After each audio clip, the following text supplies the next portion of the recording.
So welcome back to How to Be a Better DM. This is a show for dungeon masters who want to become the best dungeon master in the world, but frankly don't really have a roadmap or just maybe a little overworked, tired, and confused. Or you're just bad. Or you're just bad. I didn't want to say it. We have an awesome show today for you.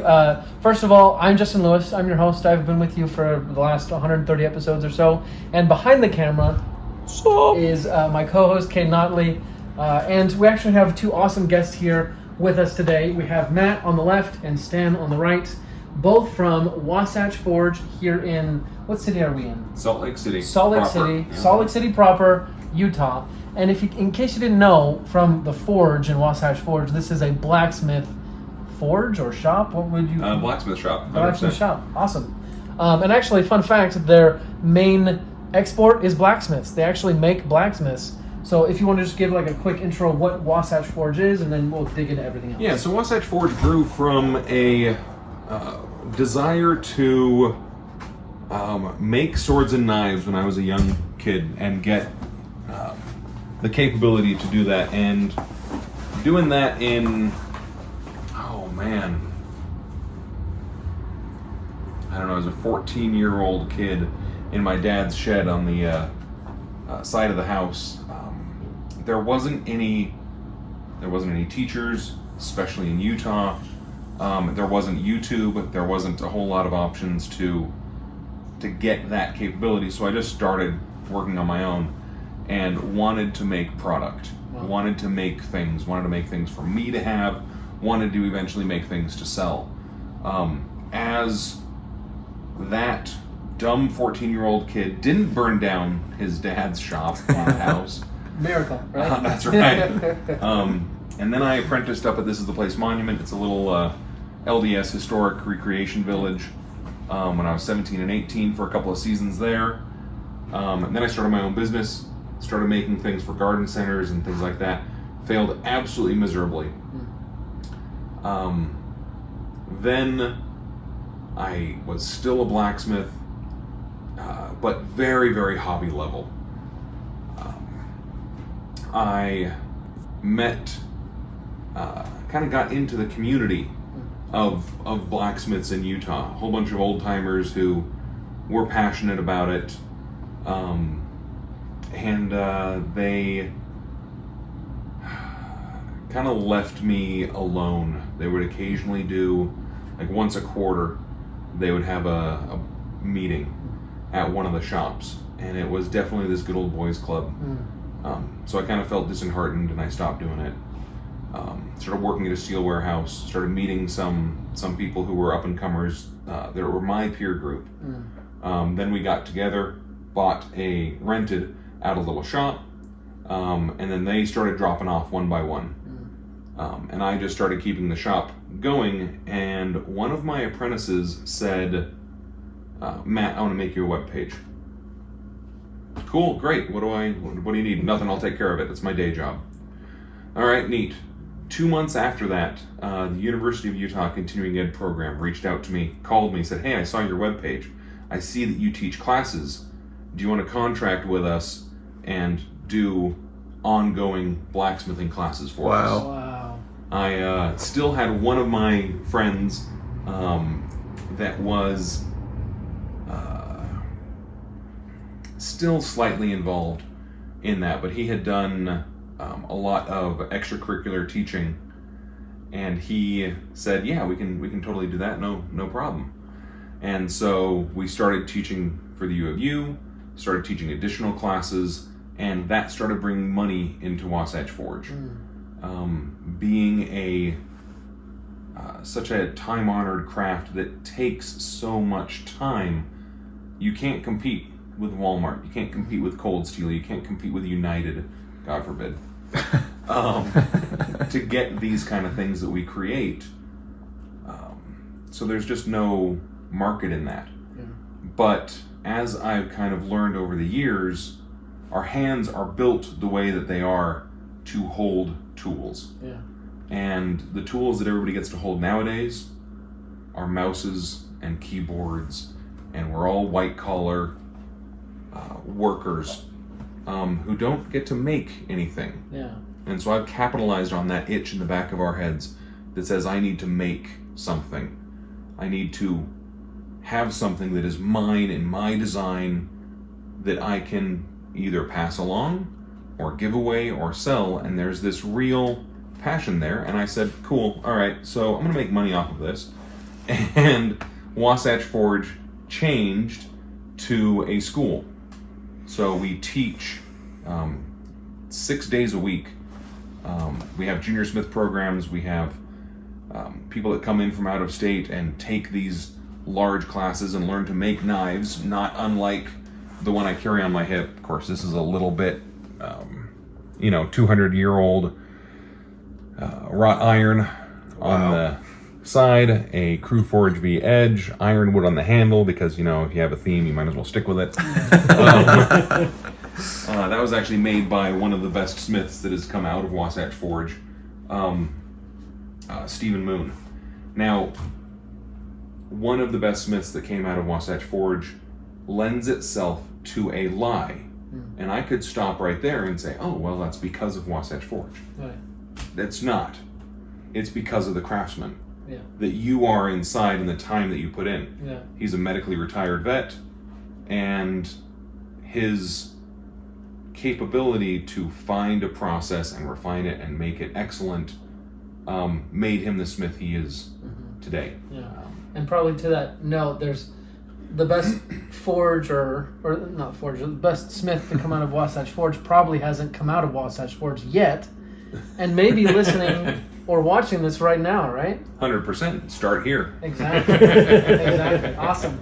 Well, we wanted to talk to them specifically about blacksmiths and talk to them in front of you and for you, the listener, because in D&D, the blacksmith is a very important character or idea, topic, which is kind of interesting because a lot of games don't really involve them. Don't have it. Yeah. And you look at 5th Ed, where it's like, okay, I want to be a craftsman. I want to be a craftsman. And it's like, where do I put that? Yeah. Where's that on my background? What skill is that? How do I... And they've completely omitted it. It's one of my hugest pet peeves about it, because it is such a core part of Matt Danielson is I am a craftsman. I make things. I solve problems through the stuff that I build, not just the things that I do. Absolutely. So. And actually, I love that you brought that up, because that was honestly 2 of my questions that I wanted to ask.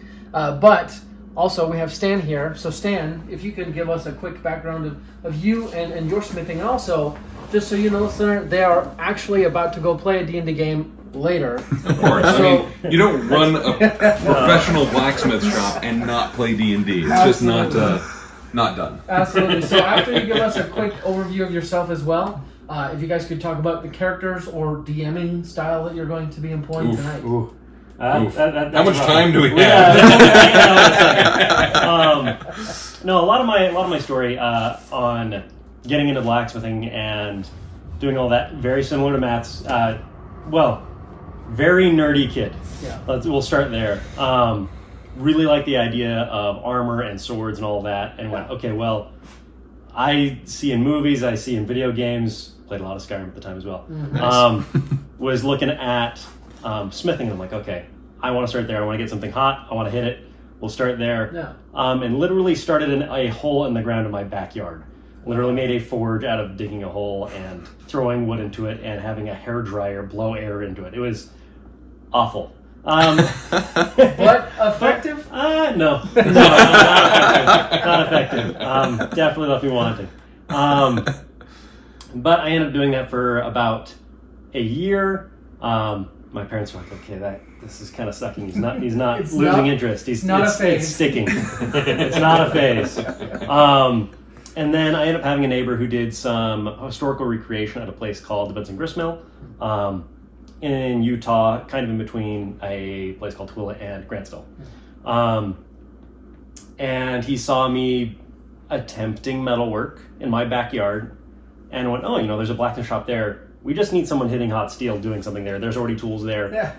You want to come on down? They're going to have field trips come through. You just need to look the part, essentially? I just needed to look the part, and it was a dirty blacksmith shop. They ran coal, they ran charcoal. It was very dusty. And it's wild that both of us started in a historical recreation environment. Yeah. And this is a decade ago for you, Yeah, about a decade ago. and 2.5 decades ago for me. Wow. But still, that's where we started. There wasn't a school. Yeah, there wasn't Forged in Fire back then. Absolutely. I made a lot of money off of Fortune Yeah, Fire.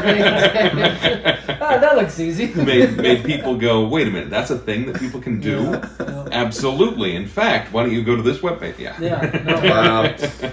Yeah, I ended up moving towards, well, after doing that for another year and a half, ended up, looking on the internet, trying to find things. It's probably about the same time that you got a webpage going. I don't know, maybe just before. We ended up calling you quite a bit, and you said, no, I don't want to take a kid into my shop. I don't want to do that. No, you're like, what, 14? 15-year-old kid. Yeah, and it was just, no, I don't want to take a kid in my shop. Please, he's been doing it for like 2.5 years. Please, just see him. Oh shit, I've got to. He's going to hurt himself or burn his house down. I remember that kid. It was me. So yeah, I came in, I started apprenticing, and so a lot of that story that Matt just told overlaps right with that. I watched him do his University of Utah classes. When I was 16, I even was trying to help with some of them. So really, that story's been told. Cool. That's awesome. That's awesome. Cool. So your just real quick, your D&D characters, or if one of you are the DM, what are your plans for the party tonight? The party tonight. Okay, this game.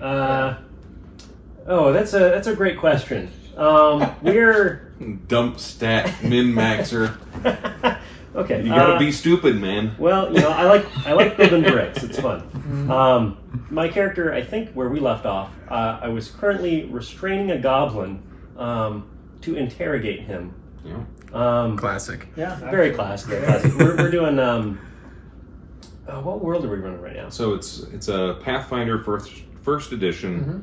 We're doing Rise of the Rune Lords, and we're about 3 or 4 sessions in is all. Awesome. Fun. Yeah, I'm playing with a bunch of old guys with like Pathfinder. First edition, especially. So, 5th ed is a little bit less their game. Yeah. But yeah, so playing a brick, currently restrained a goblin. They're running around this town that we're currently in. Indiscriminately murdering, I think, is probably what they're Absolutely. up to. Doing what goblins do. Yeah, that's a goblin thing. It's a very goblin thing. I don't know, what was your... You go ahead and tell them what your character was doing while we were doing that. That sounds like a good time. Do we want to know? So I don't know. I have a really hard time not just playing Matt in a different hat. And for people listening on the podcast, I am 6'7", 300 pounds, and very muscular, still overweight, still have a whole bunch of extra. I've been married for 2 decades, so That'll do it. that'll do it. But very much a blacksmith and built individual, and playing the fighters and playing the people that can do that is too close to home. And so in order to have the escapism that I'm aiming for, to have the joy that I'm trying to do, I want to have a different situation rather than stand up and yell at somebody and they do what they're told because, that That's guy work, will hurt right? me. Yeah. So I'm playing a Pathfinder gnome wolf rider. Nice. And he's a full-blown cavalier and very grumpy and attitude, and isn't the playful gnome at all. Is just a grumpy get shit done. Yeah. And it's going to be really fun because he can only do that for so long until, at least in my head, he's going to have to start changing things because he needs new experiences, because the Pathfinder gnomes are half Fey and have to have experiences or start dying slowly. Okay. So it'll be fun to go, wait a minute, who the fuck is this guy? Yeah. Sorry. Who is this guy that just woke up and is now playing tricks instead of being the hard ass? Right. And so it'll be really fun for me to be able to continuously have... Shift. Shifts. Yeah. Mild schizophrenic shifts. Yeah, I love that. Because I got to stay alive. No, that sounds super fun. I love that. Very, very classic D&D, or Pathfinder, I guess, in this case. So when I first called you on the phone to talk about this interview, you mentioned something fairly interesting to me, and I think this will be somewhat of a hot take for people who aren't blacksmiths. Okay. You mentioned a few qualms about blacksmiths in RPGs. Now, I know that we could probably go on this a long time. Yeah. So real quick, give the listener basically just kind of a rundown of your biggest issues with blacksmiths in most TTRPG games. Okay, so the biggest issue that you've got is blacksmiths are the civilization. They're the great civilizers. Mm-hmm. You have one, and this is a statistic that I can't back up, that I've heard that blacksmiths tell other blacksmiths, so take it with the biggest grain of salt. 1 in 20 people was a blacksmith in 15th century, 14th century, 13th century. If you wanted to have metal work done, you could not do it.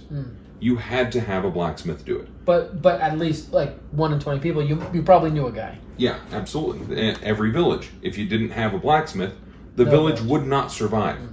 Your pans would rust through, they'd get cracks, and all of a sudden you can't cook for your family. You can't plow your fields half as effectively if somebody is not able to re-weld your plow together.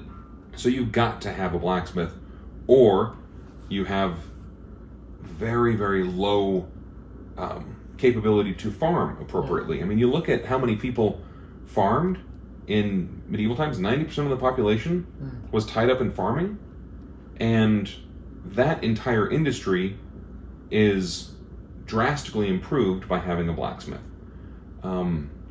So every village has a blacksmith, but every blacksmith is every blacksmith is for village services, not for war. Where are the blacksmiths that service war? At war or in the castle. That's it. There's no demand for somebody to go, oh, hey, can you make me a short sword? No, I've got to make a plowshare. What do you want me to do? Mrs. Jenkins got to eat. That's right. That's right. This entire village is depending on me to do this work. You can't come in here and buy the short sword off of the rack because I don't have a rack. Much less I don't have a short sword. Do you have any magic weapons? I mean, seriously. Can I buy a steel shield? No, you can't. You know why? Because I don't know how to make steel sheet. Yeah. What do you mean you don't know how to make steel sheet? I can make a bloomery. I can recycle iron and steel from my scrap pile, but I don't have steel sheet.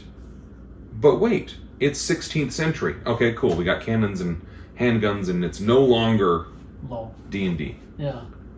Okay, so you look at how long plate mail in particular, made out of steel sheet and raised out of bars of high quality blast furnace level iron that has been puddled multiple times in order to get the impurities out of it, to get it to be able to turn into a breastplate, a pauldron, a cuisse. At that technology level, you are 40 years away from cannons. Because it goes hand in hand. You don't have plate mail without having cannons. You don't have that. It doesn't exist in your world. And who's making plate mail? What kind of an armorer has the capability to make a suit of plate mail? The king's armorer, who is only servicing his 30 to 40 knights. You will never get a suit of plate mail. You will never get a suit of breastplate. You'll never get a suit of chainmail. Now, chainmail gets a little bit more fun because the only thing you have to do is you have to pull wire. And then you can rivet your chain links together. So the biggest problem that I have is that you have this idea of false 16th century level technology available in a world that is relying on 13th century attitudes and rating and things of that nature. And it just doesn't exist. Of course, we're playing D&D. We are not... It's fantasy for a reason, right? Caring at all about that. That's right. So the biggest thing is that if you want to enhance your world, you have to make metal armor and things like that valuable and hard to get, at least in my world. And so you were asking what kind of a GM I am. Yeah. And I'm an ass. I think that should be like a t-shirt, like GM type ass. So if you have magic, you all of a sudden have industry. If you have industry, you're no longer playing D&D. Yeah, it's like steampunk. It's steampunk, 100%. Within 40 years. As soon as somebody goes, wait a minute, decanter of endless water on a shelf? Yeah. Water wheel. Oh my gosh. Decanter of endless water in the desert? Oasis. Yeah. With all the with industry off of one magical item. Wow. The ability to craft wondrous item, create a decanter of endless water at 5th level, all of a sudden you have drastically changed your entire world. Everyone has water wheel technology and capability. Don't get me started on fabricate spell. Oh gosh. I hate that spell so much. It literally doesn't exist in my world. Yeah. Even when I go back and play the earlier versions of games, it's like, this one is a no. Yeah. Like you get a block of gold that's like the size of a small person. Well, the biggest issue is that in the spell description from 3.5, you can take a copse of trees and turn it into a bridge across a ravine. Oh wow. That's literally one of the prescribed uses, and says, this is what you can use it for. And I'm like, wait a minute. Why aren't there bridges everywhere? What about that pile of iron? Yeah. And those swords. Swords are too hard to make. I've actually got all the skill points in 3 different smithing crafts. 3 different smithing. You didn't. Yeah. No. I'm an ass. GM. I'm sorry. And now I'm going to ruin your entire economy. There was actually literally a TikTok that I was watching, and I'm like, yes, that's what I've been saying for 10 years. That's funny. I think what Matt is really talking about is kind of, this is the fuzzy line of suspension of disbelief. Absolutely. Like where the GM hopes no one's going to ask questions like this. That's right. But eventually someone does. Like, for example, plant growth, another one of those spells. Oh yeah. You know, you can spend 8 hours and then everything within like a half-mile radius doubles its production for the next year. Yep. All of a sudden, that industry has changed. Yeah, you could cast that 3 times in 24 hours. That's like a mile and a half of just never gonna, no one's gonna starve. A mile and a half. So it's a half-mile radius? Yeah. So how many acres is that in a mile radius? Lots. Lots. That's crazy. And you have that capability. And so in my world, you don't gain hit points past 5th level. You can't cast spells. The time to cast is times by 100 or 1,000, depending on how hard it is, unless you're in your sanctum. Okay. You have to take an additional level of something else every other level to be a wizard, and it really drops down the entire capability of magic in the world to do things. I play Lord of the Rings, I don't play Harry Potter. Yeah, very big difference there. Yeah. Stan, do you want to say something? You should note, in our group, we have selected someone else to be the GM. Should point that out. We just played Fantasy Vietnam, Matt. We're gonna play Pathfinder First Edition Rise of the Rune Lords because you're an ass, as aforementioned. That's fantastic. One of our players, we as we're getting into this Pathfinder world, much more fantasy, much more magic. He's you ruined him. He's broken. He's broken. Yeah, 100%. Brendan, one of my smiths. We just met him. We just met. Yeah, 100%. He's got this severe trauma. So he. Just on a regular day at work, I'm working with him. I'm talking to him. And he's like, "Oh yeah, you make your character yet?" I'm like, "Yeah, I made my character. I got my armor. I got my weapons and some rations, and just typical regular stuff." He's like, "Oh yeah, so I have my tent, and I have my mule, and I have my tables, and I have my candles, and I have my writing implements. I have X amount of papers in my writing implements. I also have to make sure that." Do you keep track of arrows? Are you that? I do, 100%. And if you fire an arrow, depending on what environment is in the background, dictates the % chance of it breaking. Yeah. Now, the biggest problem is that I know how arrows are made, and I know that they are 100% disposable. Yeah. They are not something that you go and you pick up and you use. No. Again, if you hit your target, your arrow is basically broken. If you miss your target, your arrow is basically broken unless it's in a field. Then you have a 60-70% chance that it's not broken if you can find it. Yes, I'm absolutely that ass of a GM. So I went and double checked with the current GM. Okay, so one of the players is scared, and we haven't started playing. He's only making a character, and I don't know if he's done yet. I mean, he's got a lot of gear on him. I mean, he's a character that's... You said he had a table? He had a table. Oh, yeah. For his tent. In case he wants to... It's a special table as well. It was even in the list of items, so he can turn it into something that can display items as well, just in case he needs to do that for whatever reason. Yeah, I don't know what that story is. I don't know. I don't know what that story all is. the angles. He is very much so. He's got... he's kind of a... He's a half-caster build is what he is. So I'm like, okay, cool. So you're running a scimitar, you're doing some half-casting, cool.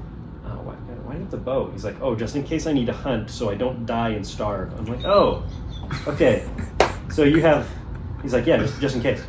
I expect to be doing that frequently. I'm like, okay, I'm gonna talk to the game master real quick and kind of check what our setting is and kind of see run some scenarios by him, and I think we'll be fine. I think he will have the additional animal, and also he's tracking all the feed for it as well. So he's making sure that it's fed, and so I'm sure he will be playing a management game significantly more than everyone else, or we'll forget he has all the stuff. I don't know. Yeah. So it depends on that. And it sounds...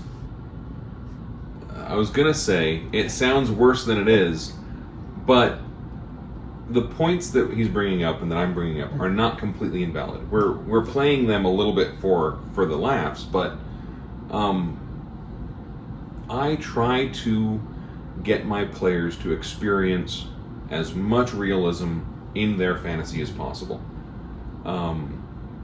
We have real conflict, and if you don't gain hit points past 5th level, you're always worried about the guy with the great axe with the ×3 crit. Yeah. Because it's like, that one can kill me in one swing. And so we want to play as realistic as we can while still having fun. Yeah. So there's still this suspension of disbelief. There's still this capability of, yeah, guys, you can buy your armor and whatever, and it's not going to be hard to get it repaired. You don't have to spend the points on profession armorsmith because you want to be able to fix your armor.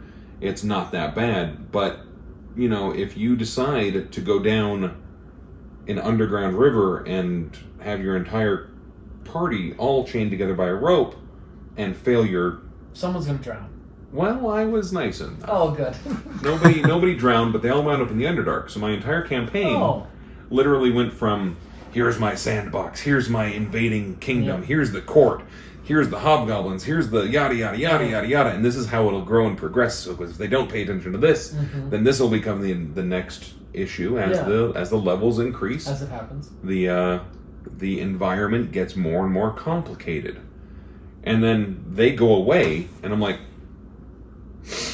everything gets more complicated when you come back. It's like and then I have to redo an entire new campaign for the Underdark because it was either kill them all, which you can't do and still have them like you. That's right. But just so that it's on the record, I almost got voted to run the latest game. People were like, we'll have another Matt game. Yeah. So it's awesome. I was a little worried. I read the... I read the journal entries. I read the journal entries. There's a... We've got a writer in the group. Yeah, without going too far into that, we have a writer friend who, for his extra XP every session, he would so if you write a whole log. If you do a good journal entry, I give 10% extra XP bonus. And that makes sure that I have several people taking really good notes. Yeah, that's smart.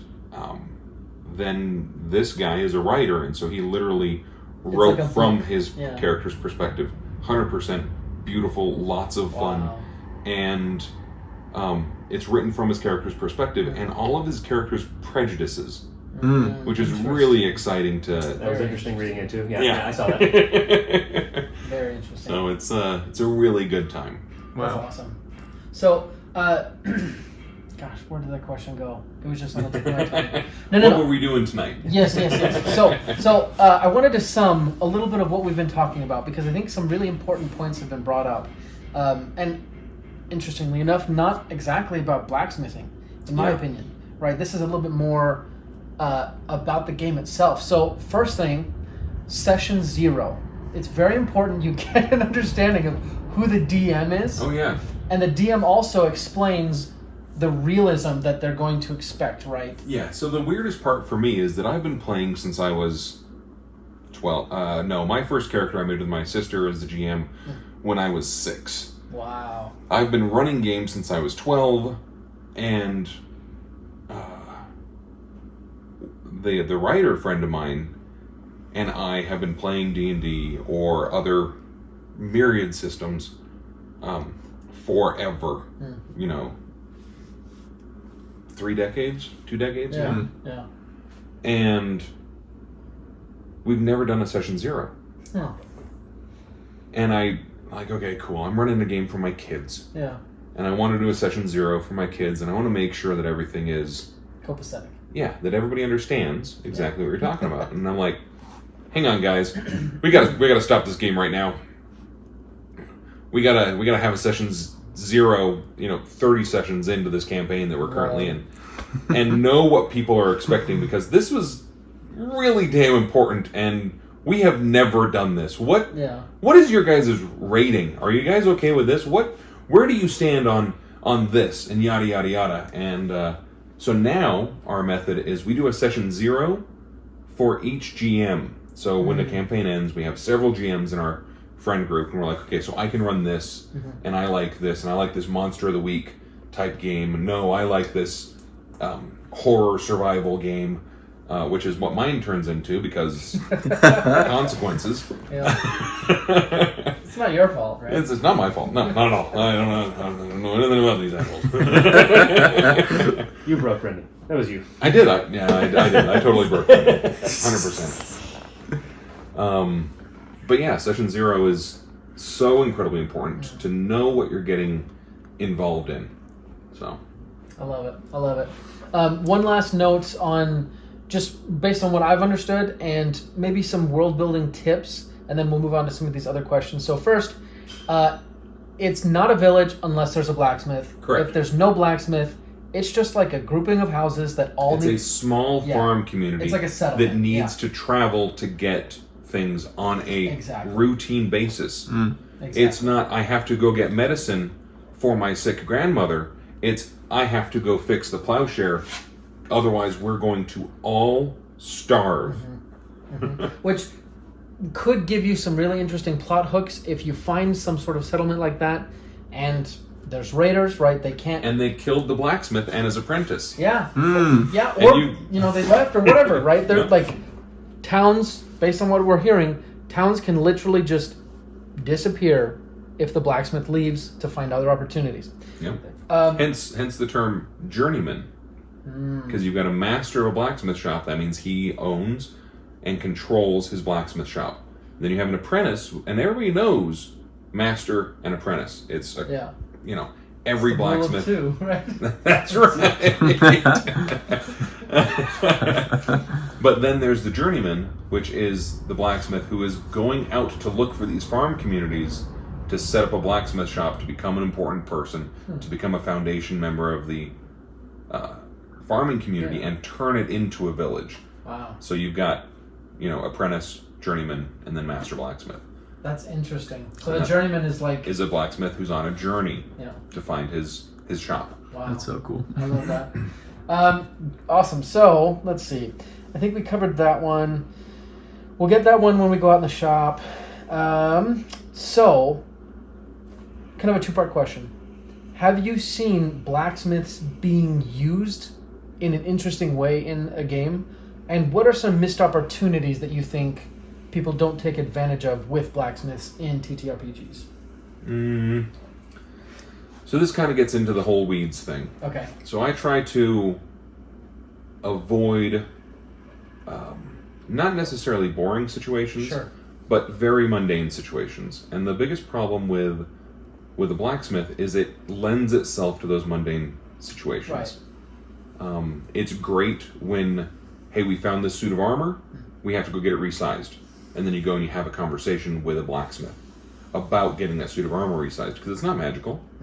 And that hobgoblin who is wearing that cobbled together suit of half plate, you don't fit in it. No. So that is, in my opinion, a fun quest. And it's a very minor quest. Yeah. You're literally going and making sure that you supply enough finances to the town to take the blacksmith away from his job, because he's always going to be busy. There's not a lot of downtime. And so you're not necessarily paying the blacksmith just money for him to go out and do things. It's literally taking away a resource. Opportunity cost. Yeah, absolutely. I'm trying to think. So I recently was doing a playthrough of Baldur's Gate. I kind of like, so they've got a blacksmith there as well. I believe his name is Damon. And nothing too interesting going on with as far as interesting mechanics with him or some of the blacksmithing things that he does. But it does show that he is kind of an integral part of the group that he's with. He has to kind of roll with them. He's very important that he's there. Sure, depending on what decisions you make, he may not be there. And they still move on relatively fine. But that kind of demonstration of him and his association with the materials that he works, because depending on certain paths you take in the game, he shows an interest in different materials, such as infernal iron. He gets really interested in that particular material because he's got some history with it, and kind of shows you how, despite him having some bad associations with the material, how much of the craftsman still persists. He's very good with that material, and he is very persistent about, yes, I want to work this material, I enjoyed it, it is the thing that I'm a craftsman of. And so that's some unique opportunity with a shipment of steel, as opposed to a shipment of iron, as opposed to a shipment of pig iron, as opposed to a shipment of multi-puddled cast iron. You've got all of these different grades of steel that you can work with, as we call it steel, all these different grades of iron that you can work with that are good for different things. And I went on a little bit of a rant about plate mail and cannons and things like that. Might have lost him. But depending on your infrastructure that supplies your blacksmith dictates his capabilities to an extreme amount.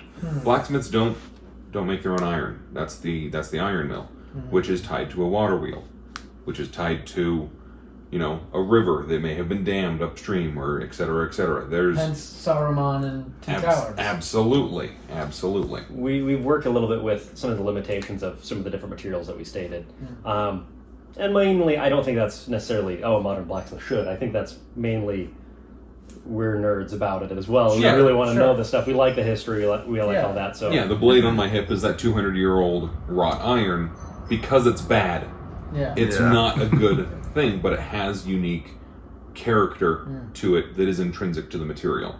And we do it for artistry, not for efficiency or effect or capability. But a poor quality wrought iron axe is not going to be as useful as maybe a axe that's made out of multiple materials that has a nice steel carbon edge there, or a carbon steel edge.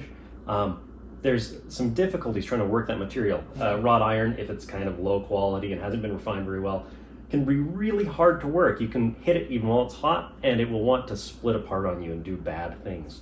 But there are certain smiths who are really good at working with that. There's a devotion to the craft and kind of skill in just knowing how to use your material and operate your fire before you ever get to what happens on the anvil and the hammer. So I love that. So if I understood, and I'll try and summarize. So when creating a blacksmith NPC, a couple things that you could do to make the character unique would be giving them unique proficiencies with different materials. Sure. And also making them constrained with certain materials, like they just don't have, because of the access to the infrastructure. Right. And go ahead. Oh, and I've done that with some of the games that I've run, where someone's like, "Oh, there's a blacksmith in town instantly. Okay, I want to go find a weapon from him. I want to find something nice." I'm like, he doesn't have the capabilities. Even if he knew how to do it, he doesn't have the stuff to do it. He's rolling with a caravan. I mean, he's got a little tiny anvil, a little tiny forge that he can pick up and go. He's going to struggle to do anything above arrowheads for you for war, if that's what you're looking for. So interesting. I really like that. I also like, from a world building perspective, because I mean, we talk about that a lot. I mean, naturally, it's a big part of writing the story. You need to think about the beginning of the supply chain. Yes. Where are they getting the raw material? Where's that going? What's happening to it? Where's that going next? And how is the end result, the blacksmith, going to get what they're going to make swords out of, right? Yep. And where does he get his trade bar from?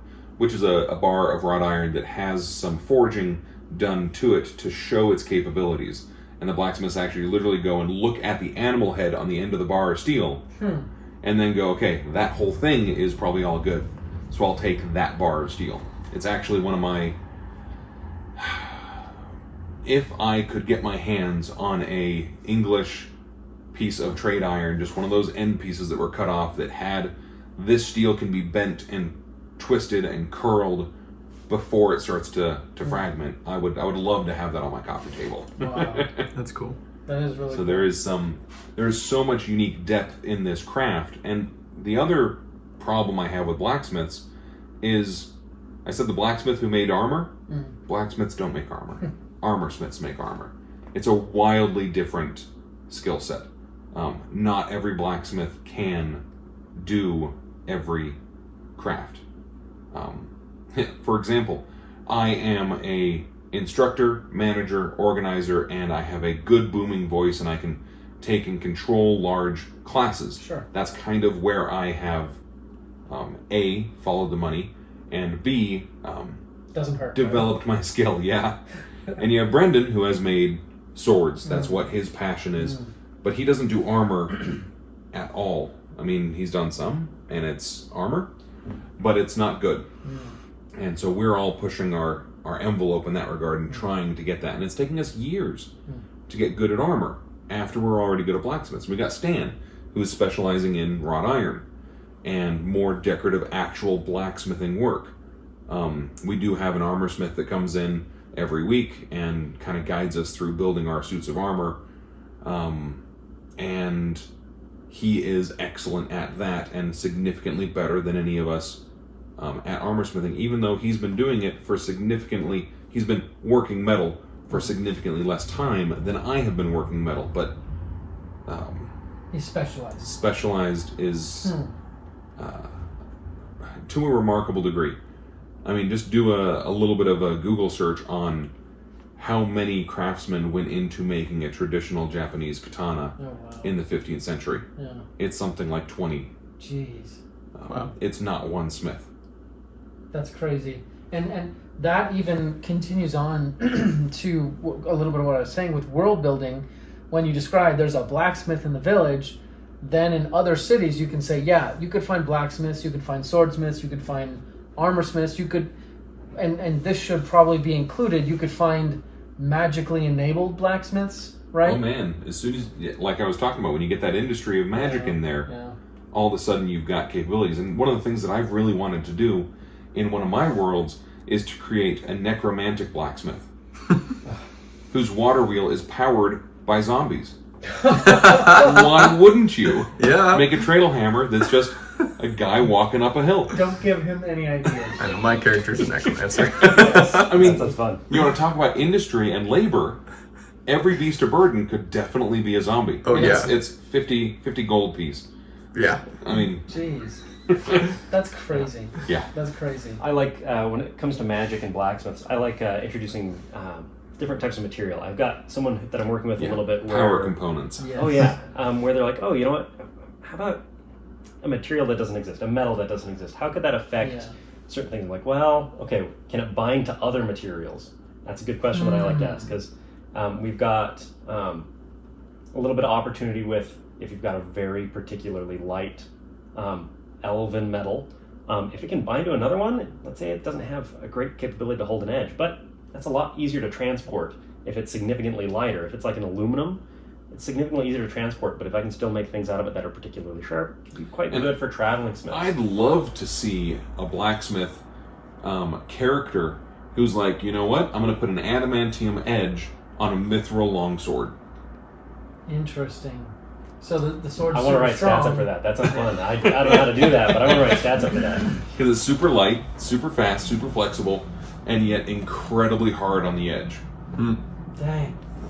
Dang, this is giving me lots to think about in terms of like material. How heavy is it? Yeah. How does it react to different situations?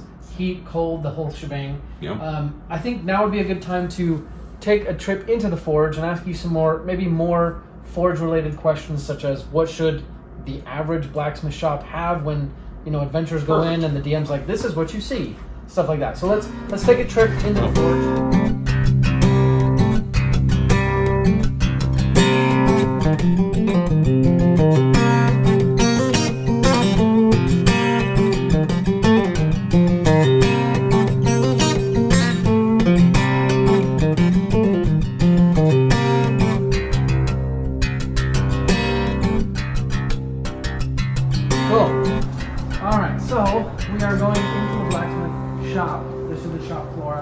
Yep, 100%. This is kind of our cold work area where we do all of our grinding. So what does that mean, cold work? It means it's already been forged Okay. and is now going to be finished into its final shape if it's not just rough forged. Okay. A set of tongs and things like that, we don't do hardly any cold work on them. It's all hot work.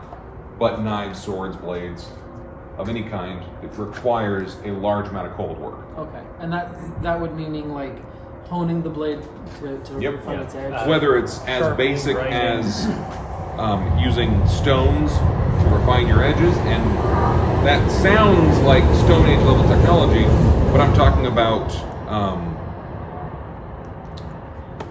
what's the term? Like a grinding wheel or Yeah, but it's a specific treadle powered sandstone wheel. A grinding wheel? I don't know. Yeah, but it's in any case. But Is it a grinding wheel? but There's yeah, a word for it. there is a word Yeah. for it. Awesome. Just lost it. Cool. But that, you have this fine sandstone, and Arkansas waterstones are a modern representation of it, where we found a vein of good stone for making whetstones out of. But it's a large wheel-based whetstone that you step on and it turns. Gotcha. Okay. That is very similar to my Your belts. line of belt grinders there. So obviously in D&D, adventurers go into a D&D shop. The dungeon master would be explaining, this is what you guys see. They're not going to see belt grinders. Right, but they will see, and I'll come up with it, but a treadle-powered grinder, Yep. grinding stone. Let me know what you want. I'll get to the big one day. I'll Literally, you remember guys it will when leave. it's We'll gone. lock the gate and be like, And you're like, wait, I remember. We'll put it in the description. So aside from a grinding stone that has Yep. it's foot powered, what else would characters see coming into a blacksmith shop on average? The village blacksmith shop. so your blacksmith shop has to have a anvil of some kind. Okay. Whether it be one of my favorite examples is a stone in the field, in an Ireland field, where it has some different little cut-ins into it and a flat section, and people are like, oh, this is a blacksmith shop. And it's literally a field in the middle of Ireland. And like, what do you mean? Well, this is an anvil. No, that's a hunk of granite lying in a field. Yeah, otherwise known as a stone anvil. Yeah, but a nice piece of granite. But it's worked, yeah. That's cool. So you don't have to have a large chunk of iron with a steel top on it. And by the way, under no circumstances does a blacksmith anvil in medieval times look like a 19th century anvil. Really? They are not that. So what do they look like? A large lump of steel, relatively So square, it's just like and a a big flat top. Okay. Yep. Just like almost like a table, almost like. No, we're talking Okay. like fist size. Oh, okay. So basically the width of this. But Yeah, so just like imagine that. this as being a square. Interesting. That's the grand majority of your anvils throughout history forever. If you look up Viking Viking anvils, stake stuff like that, anvil.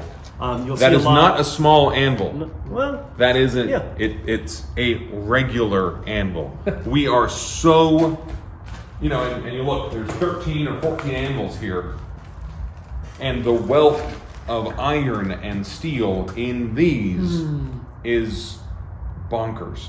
Yeah.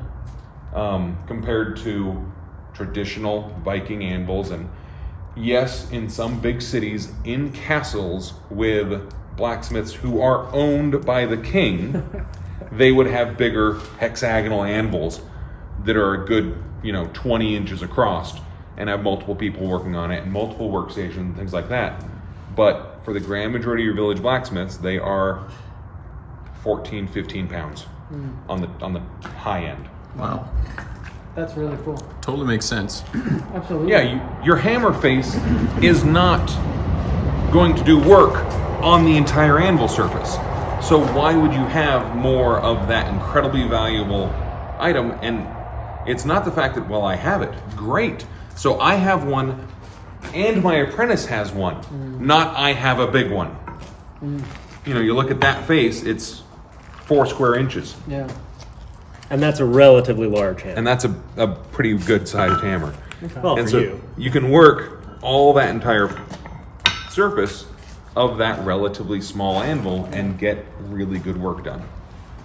I have every intent of using an old gravestone as a granite anvil and forging out a blade on it. And Holland Anvil actually recently gave me one of their little Viking stump anvils. Yeah. And I really want to make a high-end, great-looking knife off of it and go, you don't need an anvil. Yeah. You need a piece of steel to hit. So with your gravestone blade, don't kill me and send my soul to Avernus. I would rather avoid that, just so you know. Also, if you could, try and stand close together because there is just one mic.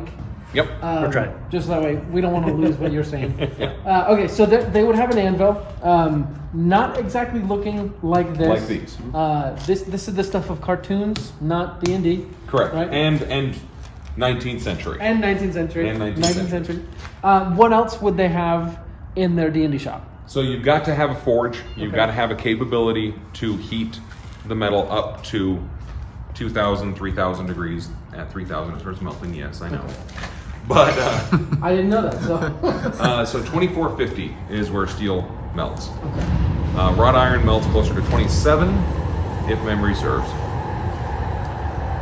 So you've got to have something to hit it on, you've got to have something to heat it, and you've got to have something to hit it with. So you need a couple of hammers. In my opinion, a blacksmith shop must have 3 hammers.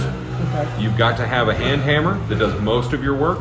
You've got to have a fine work hammer, and then you've got to have a hammer that is wielded by your apprentice. Now, keep in mind, basically every blacksmith shop is going to have an apprentice. How much do apprentices cost? Nothing. Food and board. And to get the small capability of a hydraulic press or a power hammer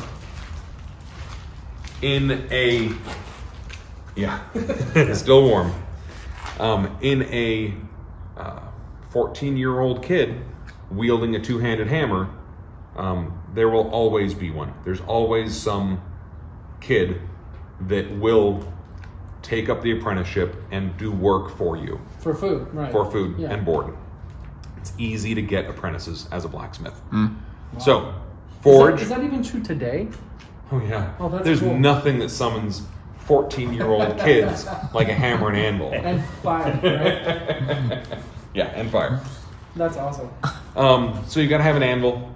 You've got to have 3 hammers. You've got to have several sets of tongs. Now over here in my shop, I have a large duplicate amount of tongs, but that's because I do lots of classes. Wow. So there are 8 or 10 of this style of tong and this style of tong, which are the ones we mostly do in the class. But then everything else is for specific purposes. Wow. And once again, we have a large variety of hammers here. All of these are basically student hammers. That's actually one of my personal hammers. Everything else is for student use. So you don't need more than 3 hammers. Okay. Now, keep in mind that when you have an apprentice wielding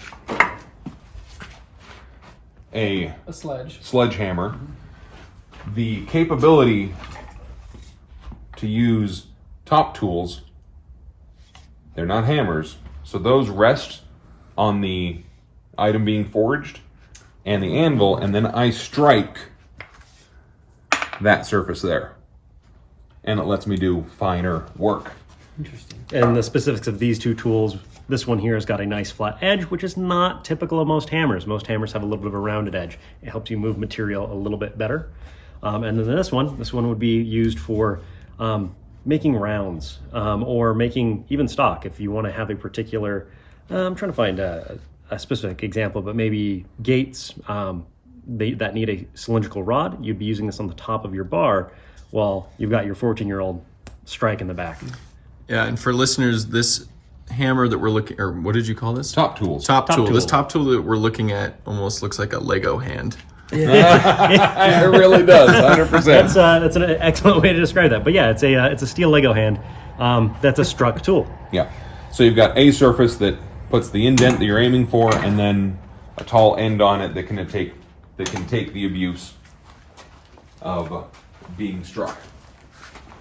So theoretically, within any world, really, there is a smith who makes the hammers that smiths use. Absolutely. And that could be a really cool adventure to go find the smith, right? The guy who makes the hammers for everyone, you know? Yeah. And I've always wanted to. So how many gods of smithing are there? Oh gosh. Just about every pantheon has one. Yeah. Because it is so important. Yeah. And so you got some really cool opportunities there. And, you know, just think about the tools that he would have and the tools that he would use. And how that could, oh man, I could imagine you do a campaign where his hammer has been stolen and broken. And therefore every other smith's hammer breaks. Yeah. Just chaos. That's an It apocalypse. would be like Google breaking. Yeah. Well, maybe a little bit worse. But, yeah, that's crazy. So, That's wonderful. Yeah. So they would have the forge. They would have something to heat the metal, to hit the metal, and something to hit the metal on. Yep. Also an apprentice. Is there anything else that like you think if you put this in, people would be kind of impressed, or like, wow, that seems interesting? Okay, so first thing, we'll talk about one of my pet peeves. Under no circumstances do you cast iron, no spell included, in a blacksmith shop. So under no circumstances is somebody pouring steel into a mold and making a sword. Like they do in movies. Like they do in movies. Literally, I watched that and I'm like, I'm out. Yeah. I'm done. My suspension of disbelief has completely broken, Oh, no. and I can't handle this. Sorry, Lord of the Rings. I mean, Okay, magic is magic. yeah. But the problem when you get iron up to that temperature and you're in an oxygen-rich environment, it will literally burn. It won't melt. It'll burn. So it doesn't work. That's interesting. Okay, so for all of you at home, don't have your iron poured into these molds. They would take it like For swords. For swords. Yep. Would So- they do that for anything else or just Arrowheads. Arrowheads. Arrowheads you can make out of bronze, copper, Okay. brass, tin, and you can pour that into a wooden mold. Robin Hood, Prince of Thieves, actually poured shitty arrowheads into wooden casks, and I'm like, yep, that's how you could do that. Because you got to remember, we're not turning arrowheads, we're not making arrowheads out of steel. To last forever, right? Under what circumstances would I ever give my enemy quality steel or quality iron? And it doesn't take a whole lot of material either. I mean, we're talking about a quarter's worth, like a U.S. quarter's worth of material for an arrowhead. Yeah. Wow. So we've done some post-apocalyptic I did that a week ago. experiments and fun Just to play things with it. where it's like, wait a minute, is this real? Can we make a deadly point on the end of an arrow with a quarter's worth of material, or have a that quarter. here. And did you? Absolutely. I've got a little. It doesn't have any fletchings on it, but I got a little arrow. I hope you guys are filming that because that sounds awesome to watch. So that's one of the biggest problems that Wasatch Forge has. Is we do all this cool stuff, and we don't have anybody. There's no videographer or apprentice that comes in and says, so we'll do all the things. Yeah, I'm actually a little bit upset with that right now. I've been we're doing a little challenge among some of the employees at work right now. We've all been given about 20 grams of. It's about 40 grams. It is in between 20 and 30 is what the paper said. All right. Of meteorite. And our task is to incorporate that into a blade somehow. Space sword. Oh yeah, Space everybody's sword. very Celestial sword. Like a celestial It's literally celestial iron. That is so cool. So with that little challenge, most of the other participants have been making it into kind of a Damascus thing. They're putting it in a canister with powders and welding it together. I'm going significantly more traditional on it. I'm taking a really, it's wrought iron, but it's 200-year-old wrought iron. And it's every little piece of wrought iron I've ever failed on, which means that I hit it hot, it split apart, and I went, I'm not good enough to put this back together. I'm going to set this off to the side. And cut off the little pieces. And set them off to the side. Took out that bag. Now I've got a lot more skill on hand to do that, so I consolidated all this together. It's now one block of iron, and then I've put the meteorite into that, and that's becoming my blade. But the hard part is that that's a poor quality iron. So I'm going through a couple of historical processes where I'm going to upgrade my material by, the process is more or less baking my iron with carbon-rich materials, and that carbon will seep in and diffuse into my material. Yeah. And I'll choose some unique carbon sources. If I really want to get weird with it, I could even use my own hair if I wanted to. I could use wood from the house I grew up in. I could use a bear pelt. That's something that was historically done before. Yeah. Strength of a bear in this axe. Oh yeah, you've got the strength of a bear in some of your materials. So they would just be taking anything that's got a carbon source to it. That's so interesting. Turning it into more or less charcoal, however gross the charcoal may be, and then infusing that into materials. So something that Matt's just brought out here is something that's really, really cool. This here is, while it may just look like a hunk of iron that's kind of vaguely sword shaped. It's got some texture in it. Yeah. So for listeners, it looks about the shape of the giant Super Star Destroyer from episode 6 of Star Wars. And if you look close, you can almost see like the turrets and everything. But so there's some. No, that is not well. But the really cool part about this material is that it's been diffused with some extra special materials. You want to go into that a little bit, Matt? Yeah. So I had a guy reach out to me 6 months ago, and says, my dad's on his deathbed, and I want to have him, and he wants to have him put into a sword. Wow. How do we make that happen? So what this is literally using his cremains and actually diffusing some of the primarily phosphorus, because that's what will diffuse in. Everybody thinks it's carbon, but the whole point of cremains is to get rid of the carbon. All of that literally turns into carbon monoxide and carbon dioxide and goes out the chimney at the crematorium. So you're left with ash. which is not carbon. Fascinating. By definition. And so I did multiple billets of Damascus, laminated steel, and diffused the phosphorus into that steel, and et cetera, and now have a what we call memorial blade. Wow. That is made out of this gentleman's father, which is kind of weird, but kind of cool. That is super cool. All you need to do now is go get some holy water and just bathe it in holy water, and that thing is like ready to kill vampires. Or make them. There's a lot of cool things you do with that. I mean, the process that we described, I imagine, could be used for if you want to go down a necromantic path. You could totally have something along those lines. Yeah. You could do something along the lines of it being blessed. You could have all sorts of different cool stuff. But, while a lot of times we're bringing it a little bit more back down to earth, being like, okay, well, we see your magic and say, duh. Yeah, But and you can totally do stuff that is That seems kind of magical. I'm putting a meteorite into a knife. And that's not a lot of meteorite because meteorite is kind of expensive. But that's totally something that I'm doing, and I'm only binding it with materials that are hundreds of years old. But it's still very special. Very special, Very very special. cool. I can't claim that it's magical. I'm sure some people would think that that's really cool. But you can't claim that it's not. But Yes, that's true. you can. Well, Absolutely.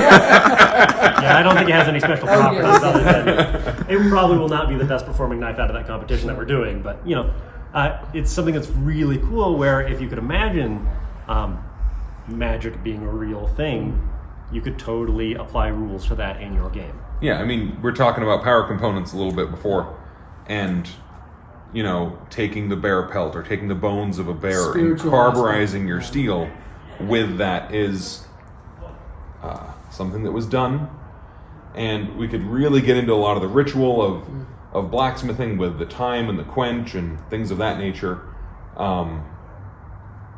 But that's a heck of a rabbit hole. That's a history lesson. down. That's a whole history lesson to get down into. Yeah. I gotta say, I have just enjoyed our time together so much. Unfortunately, we have come to the end. We've been here actually longer than I planned to. I think I warned you. I mean, I gotta say, I was drawn in a little bit too much myself. But before we give our listener just one last tip from each of you on blacksmiths in D&D or TTRPGs, how can people connect with Wasatch Forge, see what's going on here, and just get more involved if they're interested? So